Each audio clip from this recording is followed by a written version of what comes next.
dekat di hatimu, tempat tiada dosa keluh, dekat di hatimu. Oh Yesus Juru Selamat, diutus olehmu, berikanlah kami tempat dekat di hatimu.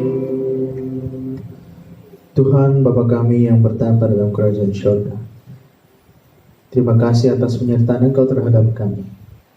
Karena sepanjang kebaktian kami pada Sabat ini, Engkau akan berkati kami dan Engkau akan sertai kami semua, supaya kami datang berbakti di gereja ini akan dapat membawa pulang berkat daripada surga. Terpujilah nama-Mu ya Tuhan. Dalam nama Yesus kami berdoa. Amin. Oke sih. Kasih padamu Yesus milikku, ku buangkan dosaku, terimalah aku. Engkau penebusku, Tuhan yang indah, ku kasih padamu sekarang ya Yesus, ku kasih padamu karena kasih-Mu. Engkau tebus aku di salib itu, agar aku selamat. Engkau disiksa, ku kasih padamu sekarang ya Yesus. Baik hidup, baik mati, ku kasih Engkau. Engkau aku puji sembah umurku. Baik suka, baik duka, tetap ku katakan, kasih padamu sekarang ya Yesus.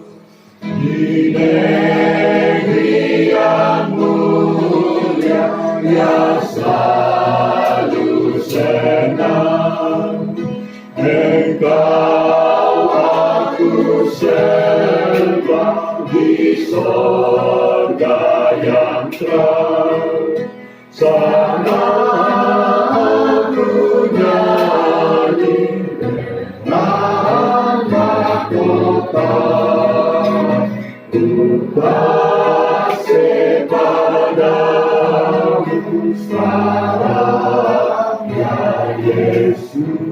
Oke.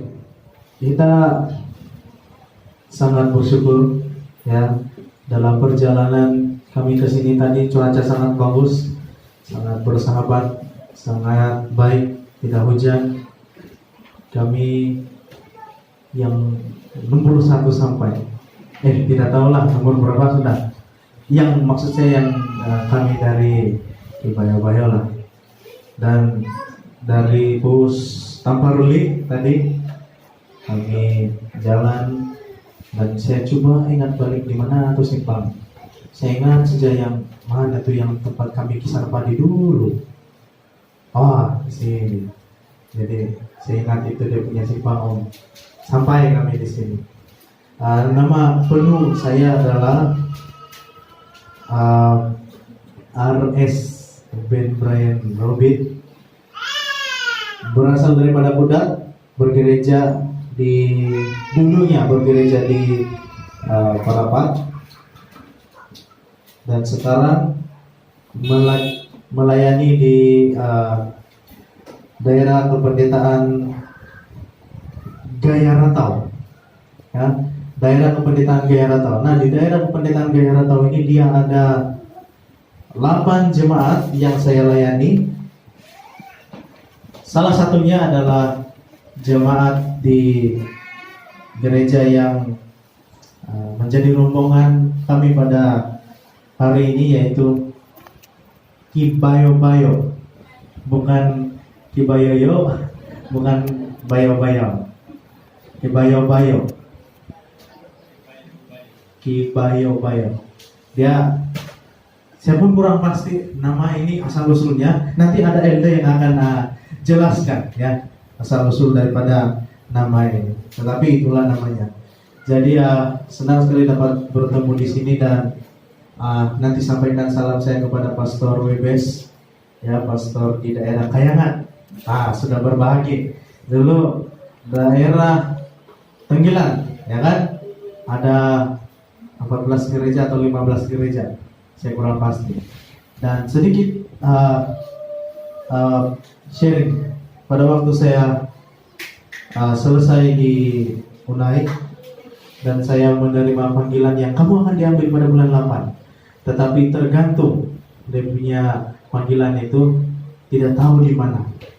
Nah, pada waktu itu yang kosong ada di daerah Kayangat yang baru, ada di daerah Kinasaraban yang baru, daerah Gaya Ratau yang baru, di Beluran, Telipuk, Kuala Penyu, dan di ada satu lagi di mana sudah itu, di sebelah Kuala Penyu. Saya kurang pasti, saya lupa namanya. Di sebelah situ, di Kuala Penyu dan di Bufot kalau saya tidak salah, ya. Jadi waktu itu tertanya-tanya lah di mana. Nah, kebetulan saya tanya, ini daerah Kayangat ini termasuk itu Puhus Tenggilan kan? Dia bilang, wah termasuk. Dia bilang, dia kalau yang jalan sebelah sini, yang mau masuk pergi sebelah sini, ini Kayangat semua kan?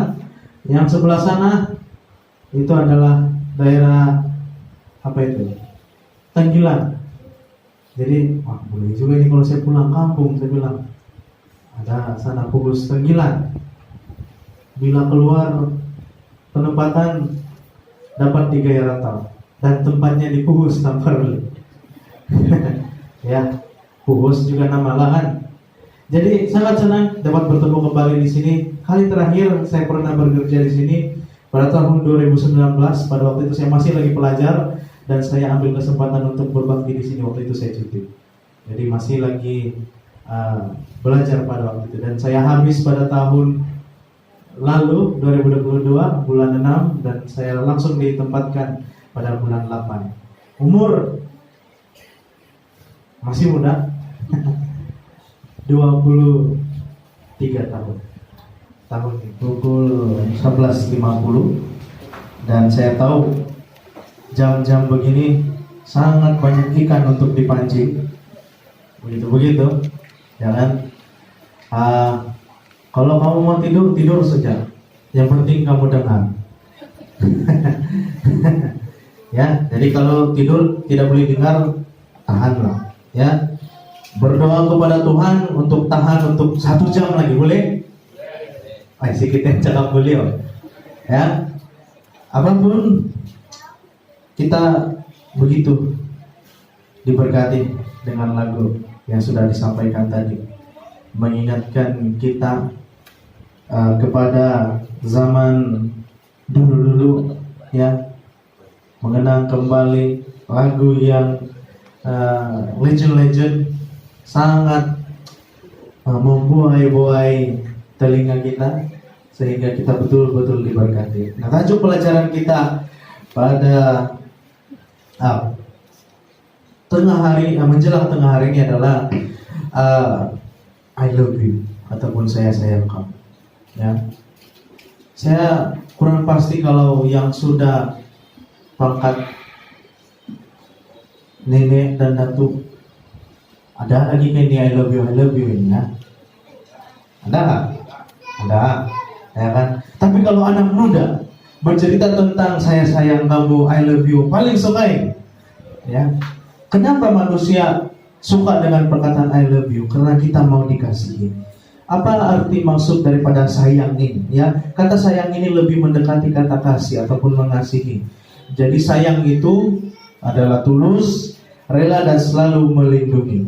Itu maksud sayang. Dan kalau kita ambil definisi kasih, apa maksud kasih? Kasih adalah perasaan yang dimiliki oleh setiap manusia. Tidak kira dia orang baik kan, orang jahat sekalipun, dia memiliki kasih. Dan dia akan timbul apabila manusia itu mempunyai rasa memiliki dan menyayangi. Ya, itulah arti kasar kata daripada kasih ini. Ya, dia akan memberi yang terbaik buat orang lain dan dia akan membuka pintu hati untuk sebuah kasih. Firman Tuhan di dalam Matius 22 ayat 37 dan 39 mengatakan, jawab Yesus kepadanya, kasihilah Tuhan Allahmu dengan segenap hatimu dan dengan segenap jiwamu dan dengan segenap akal budimu. Itulah hukum yang terutama dan yang pertama. Dan yang kedua yang sama dengan itu ialah kasihilah sesamamu manusia. Dan ayat di dalam Matius 22 ayat 37 dan 39 ini memberikan kita satu penjelasan tentang kasih Tuhan, yaitu di dalam hukum 10. Nah, kita akan membahaskan kasih yang kedua itu, yaitu kasih sesama manusia. Semua manusia layak untuk dikasihi. Yang namanya manusia, kita harus saling mengasihi. Tidak kira dia itu adalah sahabat kita, ya. Setiap orang di dalam keluarga, ya, di dalam berpasangan dan di dalam pertemanan kita, dalam kawan-kawan, kasih itu sangat penting. Mengasihi itu perlu ada. Ada satu cerita tentang seorang wanita yang masih muda. Ya. Nah, cerita ini cerita benar, cerita daripada negara China, di tempat di mana COVID itu bermula, yaitu di Wuhan. Ini sudah lama ceritanya. Tentang seorang wanita yang menjual misuk. Kita tahu ini misuk di Tenggilan, ada juga misuk yang selalu saya singgah, yang situ. Kalau bukan itu misuk Kota Bulu, ya. Nah, cerita kita tentang wanita penjual misuk ini, ya. Nah, wanita ini ataupun Sumandak ini, ya, dia masih muda. Dia menjual misuk setelah dia habis dari sekolah menengah dia. Kenapa dia jual misuk? Sebab dia ganti mama dia yang jual misuk, sebab mama dia sakit. Bapak dia sudah meninggal dan adik-beradik dia dengan adik dia yang masih kecil sekolah. Jadi oleh sebab mama dia sakit, dia harus ganti mama dia untuk jual misuk supaya ada belanja keluarga dia dan dapat membantu perubatan mama dia dan dapat membantu belanja adik dia yang masih sekolah. Tiba-tiba satu hari pada waktu dia menjual misuk, petang sudah, dia mau tutup gerai misuk dia. Tiba-tiba ada satu aki yang tua sudah, ataupun datu yang tua sudah. Dia datang di kedai itu, dia tidak order apa-apa. Dia pergi makan itu topot-topot misuk orang. Wah, kenapa ini dia? Jadi ini Sumandak pun dia kasihlah dia semangkuk misuk untuk si aki ini makan. Bila perempuan ini tanya ataupun Sumandak ini tanya, di mana rumah kau? Ini orang tua, saya lupa, tidak tahu di mana saya tinggal, saya lupa jalan pulang. Nah, rupa-rupanya ini orang tua ini ataupun lelaki ini, dia ada sakit Alzheimer, yang pelupa itu. Jadi dia lupa jalan pulang dia di mana. Jadi selepas ini yakin siap makan, ini Sumandak pun bawa dia pergi balai polis supaya dia boleh cari jalan pulang. Dan akhirnya selamat sampai di rumah aki. Kadang-kadang kita perlu mengasihi Kita perlu memberikan belas kasihan kita kepada orang yang kita tidak kenali. Tetapi ada satu contoh di mana Tuhan memberikan kita satu nasihat bagaimana kita mau mengasihi orang yang bukan keluarga kita, orang yang bukan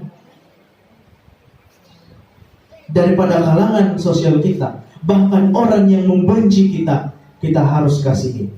Masih ingat tentang cerita orang Samaria yang baik hati? Kita tahu bahwa orang Yahudi sangat membenci orang Samaria. Tetapi cerita tentang orang Samaria yang baik hati ini memberikan kita satu contoh yang begitu besar sekali bagaimana kasih itu harus kita praktekkan dalam kehidupan kita. Pelajaran yang pertama kita perlu belajar pada hari ini adalah kasih itu bukanlah sebuah teori. Ya, pada satu kali, ya, pada saat kita membaca cerita ini, ada seorang ahli Taurat. Siapa ini ahli Taurat?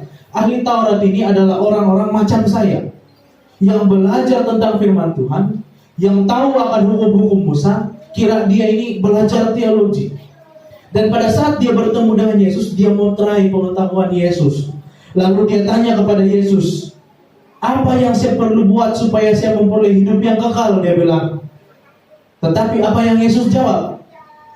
Yesus tidak jawab, tapi Yesus kembalikan itu dengan pertanyaan. Yesus tanya balik dia, apa yang tertulis di dalam hukum Taurat? Apa yang kau baca? Dia bilang. Jadi ini ahli Taurat pun bilang, kasihilah Tuhan Allahmu dengan segenap hatimu. Dia bilang, dengan segenap jiwamu, dengan segenap kekuatanmu, dan dengan segenap akal budimu, dan kasihilah sesamamu manusia seperti dirimu sendiri. Yang mula-mula tanya tadi adalah ahli Taurat itu, tapi last dia sendiri yang jawab dia punya soal. Dia tidak puas hati. Si Yesus ini bukan dia jawab, saya pula yang menjawab. Lepas itu dia mau coba lagi tanya Yesus. Dia mau membenarkan dirinya. Yesus sudah bilang, ya betul lah Bapak cakap itu. Tetapi dia mau lagi tanya Yesus. Dia katakan, tapi Yesus, dan siapakah sesamaku manusia itu? Kita berhenti di situ. Pada saat kita melihat sikap daripada ahli Taurat ini, ahli Taurat ini banyak belajar tentang firman Tuhan, tetapi dia tidak tahu bagaimana untuk mempraktekkan itu dalam kehidupan dia. Kalau kita di sekolah rendah sampai sekolah di university sekalipun, ada namanya teori dan praktikal. Kalau kita tengok ada yang mau jadi cikgu, dia praktikal, dia sambung lagi belajar, dia praktikal lagi. Begitu juga saya dulu, belajar dan ada praktikal dia. Nah, teori dengan praktikal ini tidak boleh dipisahkan. Ya, teori itu menunjukkan, menguji kita sama ada kita tahukah tidak tentang apa yang sudah kita belajar. Teori yang kita tahu itu harus kita praktekkan dalam hidup kita. Yang kita guna itu dalam kelakuan kita setiap hari. Jadi kasih itu bukanlah sebuah teori semata-mata. Kalau dalam hubungan suami istri, saya sayang kau, bilang itu suami, tapi suka memukul anak, apakah itu menunjukkan dia mengasihi? Nah, harus ada keselarasan di antara apa yang kita katakan dengan apa yang kita perbuat. Nah, kalau di sekolah kita perlu ada praktikal baru kita lulus. Dalam firman Tuhan juga seperti itu. Kita belajar Alkitab, kita belajar firman Tuhan. Kalau di sekolah 99% itu apa dia punya grade? Ada yang cikgu di sini? Kalau 99% itu grade dia apa? E plus lagi. Ya. Tetapi tahukah kita dalam melakukan firman Tuhan, kalau hanya 99% kita lakukan, itu adalah gagal. Bagi Tuhan tidak ada itu, kasih ngam 40 markalah lulus, cukup makan. Ya. Tetapi kalau Tuhan 99% sekalipun, itu sudah gagal. Kita harus turuti semuanya. Maksudnya di sini adalah Tuhan kita mau 100% mengasihi sesama manusia. Ada 4 orang pastor. Mereka sedang bercerita tentang versi Alkitab, terjemahan Alkitab yang mereka suka. Ini pastor baru keluar dan empat masih muda. Dorang cerita mana satu terjemahan Alkitab yang dia suka. Nah, pastor yang pertama dia bilang, oh, kalau saya suka itu terjemahan English yang asal, King James Version. Itu betul-betul asli dia punya English. Yang satu lagi bilang, saya lagi suka itu American Standard. Lagi sedang saya mau paham. Terus yang satu lagi, kalau saya pula, saya suka itu New English Translation. Dia lebih senang sebab English dia sudah update, yang terkini punya bahasa. Nah, yang nomor 4 ini terpikir-pikir, apalah ini terjemahan yang saya suka, dia bilang. Dia pikir-pikir, kawan pastor dia yang lain bilang, Bang, apa adik kau punya terjemahan yang kau suka? Lalu jawab ini pastor yang keempat, pastor muda yang keempat, dia katakan, oh, saya suka itu versi mama saya, dia bilang. Ketawa ini pastor yang 3 lagi, boleh tahan kau punya mama, dia translate Alkitab bukan, dia bilang. Yang pastor nomor 4, iya, terjemahan itu saya lihat dalam kelakuan dia sehari-hari. Alkitab itu harus menjadi karakter kita, bukan hanya apa yang kita dengar. Yakobus 1:22 katakan, kalau kita mempelajari firman Tuhan tetapi kita tidak melakukan, kita menipu diri kita sendiri. Pelajaran seterusnya adalah kita belajar tentang kasih itu memerlukan pengorbanan. Ya, pada saat Yesus memberikan perumpamaan, ada seorang Yahudi yang turun daripada Yerusalem mau ke Yeriko. Dia diserang oleh para perampok dan perampok itu meninggalkan dia separuh mati. Saya kurang pasti separuh mati ini macam mana, sebab saya tidak pernah rasa dan saya tidak mau rasa, dan pastinya sangat sakit dan kena pukul, ya kan? Setengah mati, ya. Dia ditinggalkan di jalanan, ya, hanya dengan sehelai kain saja. Nah, pada saat dia terbaring di atas jalan itu, kita tahu dulu jalan itu belum ada aspal. Mungkin ini di Timur Tengah, batu dia besar-besar, ya. Dan dia terbaring di situ. Nah, kebetulan ada seorang imam yang turun dari sana, jalan di jalan itu, dan dia nampak ini orang Samaria, seorang imam, dan dia nampak, oh, dia ambil jalan lain. Dia tidak mau pergi tolong itu orang yang dirampok. Kita tahu dalam zaman kita sekarang, imam ini siapa? Siapa imam ini? Zaman kita sekarang, imam ini adalah pastor. Bayangkan pastor ini, bukan saya. Bayangkan pastor ini nampak orang susah, apa yang dia buat? Dia nampak dan dia cari jalan lain, dia tidak mau tolong. Yang kedua, demikian juga ada seorang Lewi. Dia mau jalan di tempat itu. Dia nampak orang itu yang dirampok, sama juga dia ambil jalan lain, dia tidak mau tolong. Saya punya pertanyaan, orang Lewi ini siapa? Ketua gereja, elder, diakon, semua yang melayani di gereja ini adalah orang Lewi, pun melakukan hal yang sama. Tetapi ada seorang Samaria. Nah, kita tahu orang Samaria ini dibenci bangsanya karena mereka ini dianggap najis oleh orang Yahudi. Pada saat itu dalam perjalanan dia di tempat itu, dia nampak orang Yahudi yang sedang tergeletak, dirampok, dan tergeraklah hatinya oleh belas kasihan. Dan apa yang dia buat? Dia merawat, dia membalut luka-lukanya, dia menyirami minyak dan anggur, dan mengangkat si orang yang dirampok ini naik pergi atas keledai dia, dan membawa dia ke tempat penginapan dan merawatnya. Bayangkan dalam kehidupan kita, ada orang seperti ini. Kita bawa motor, ya, kita mau tumpang, kasih tumpang dia. Sanggupkah kita buat seperti orang Samaria ini? Yang sakit, yang naik, kita suruh dia. Itulah pengorbanan yang dilakukan oleh orang Samaria ini. Dan dia menghantar dia di tempat penginapan, hotel. Bayangkan, dan dialah yang memberikan belanja sebanyak 2 dinar kepada penginapan itu. Dan dia bilang, rawatlah dia. Kalau terlebih kau belanja dari apa yang saya bagi, nanti saya akan ganti besok waktu saya balik, dia bilang. Nah, 2 dinar ini berapa banyak? Dulu-dulu di zaman Alkitab. Ada yang tahu?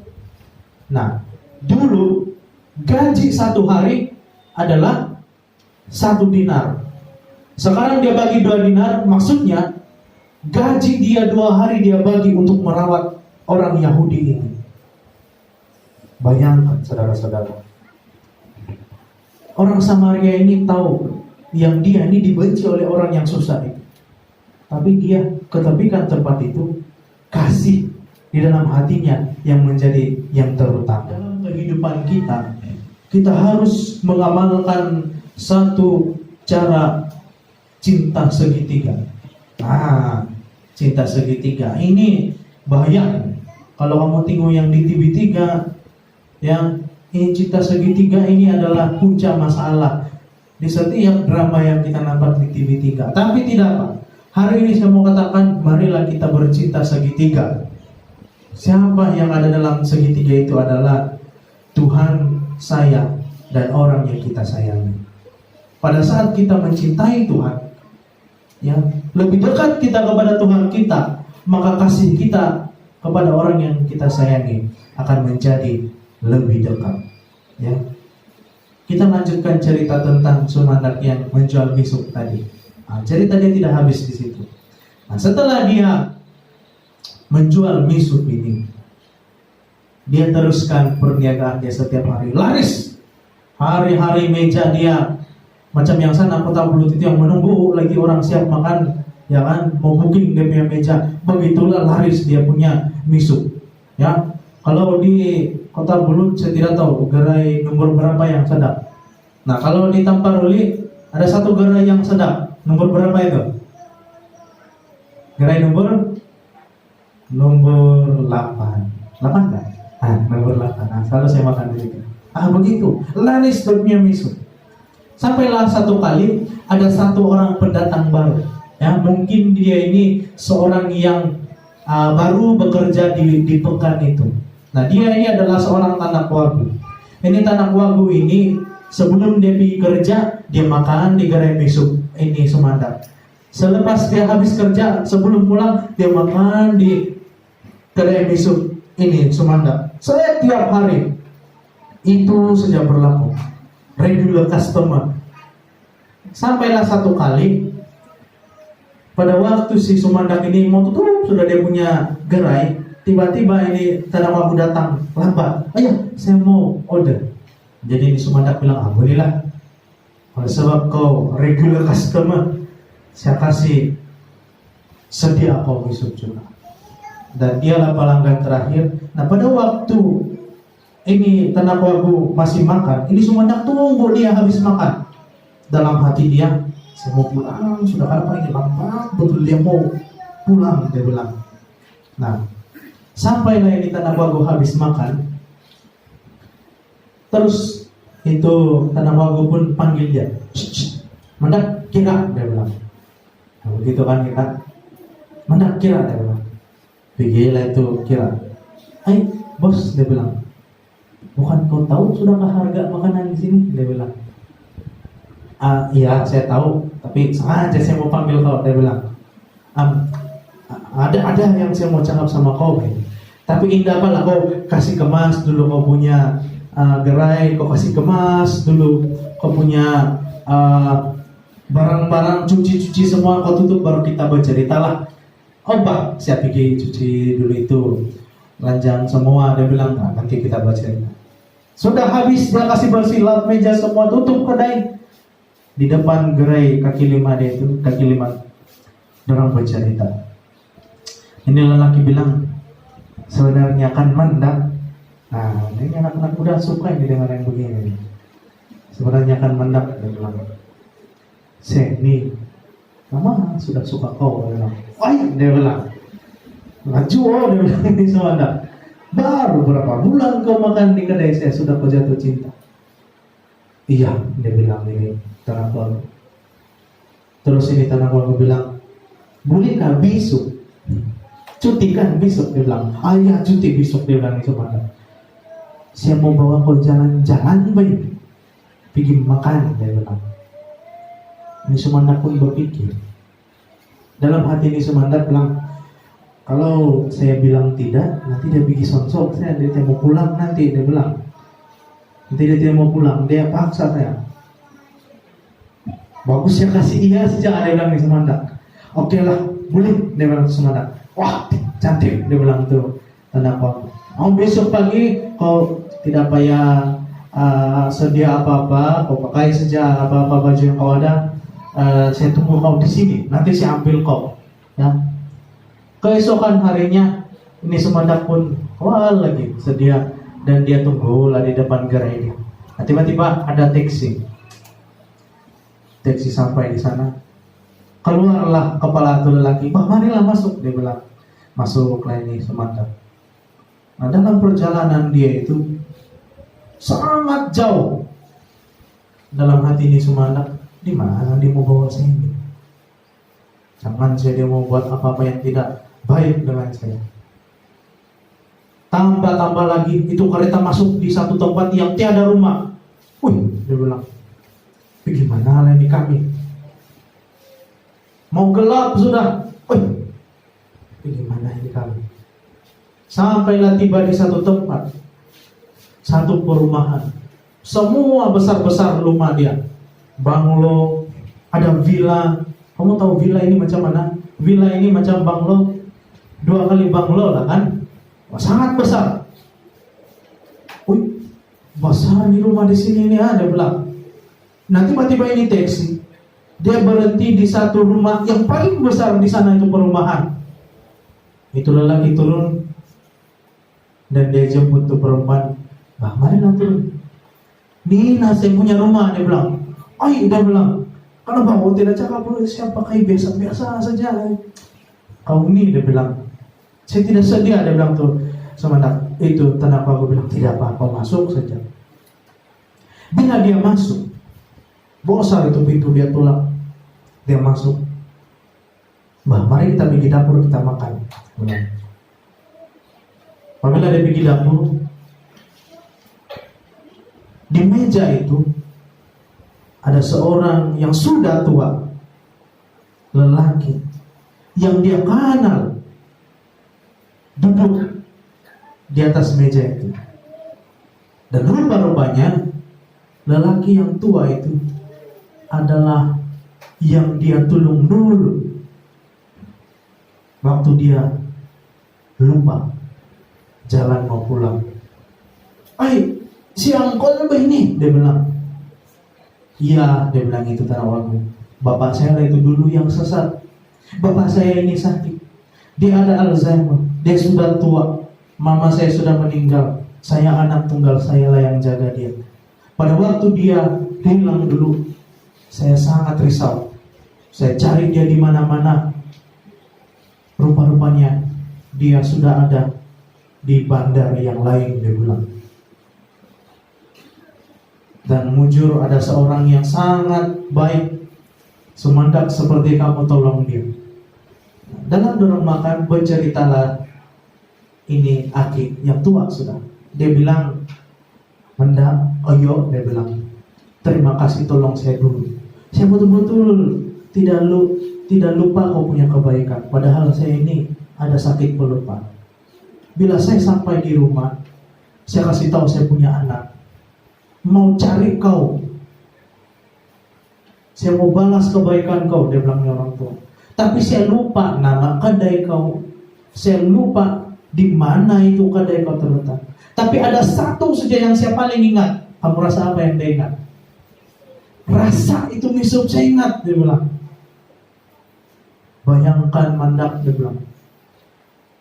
Saya kasih tahu saya punya tanah, aku suruh cari kau.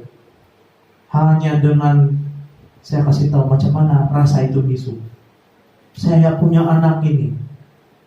Berapa ratus kedai sudah dia pusing untuk cari misu yang sama dengan apa yang saya sudah rasa. Dan akhirnya dia jumpa kau. Dia bilang, Ya.